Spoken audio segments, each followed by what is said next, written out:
Somewhere in between what we think and what we know, there is a tug on the heart.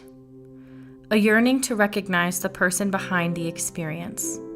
The man who is experiencing homelessness, rather than the homeless guy. The woman who has challenges with drugs, rather than the addict.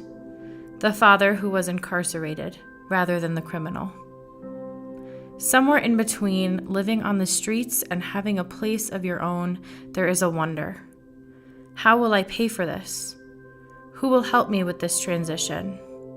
When will the trauma stop? Can it ever? Somewhere in between being a case manager and being a friend, there are boundaries that are questioned. Why can't I tell members more about myself? Why do I feel guilty for accepting flowers after assisting someone with their rent? Why do I feel moved to tears after talking with a member, but can never show them? Why is this happening to you? Why isn't it me? Somewhere in between searching for answers and having the courage to ask hard questions, there is a challenge. The task to carry the cross of injustice while advocating for the rights of those whose voices are ignored is what this year is all about.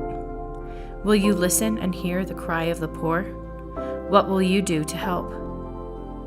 Somewhere in between then and now, there was a change.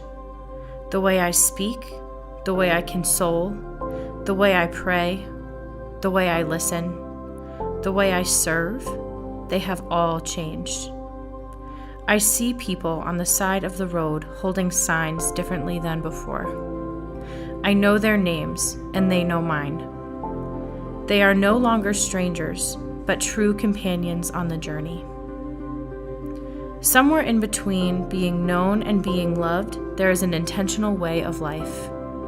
What we share is deeper than friendship, a true entering into seeing with the same eyes as God does. When asked the question, what inspires you? It's those moments, sitting side by side with a person, somewhere in between the whirlwind that is their reality and the open invitation to be a part of it.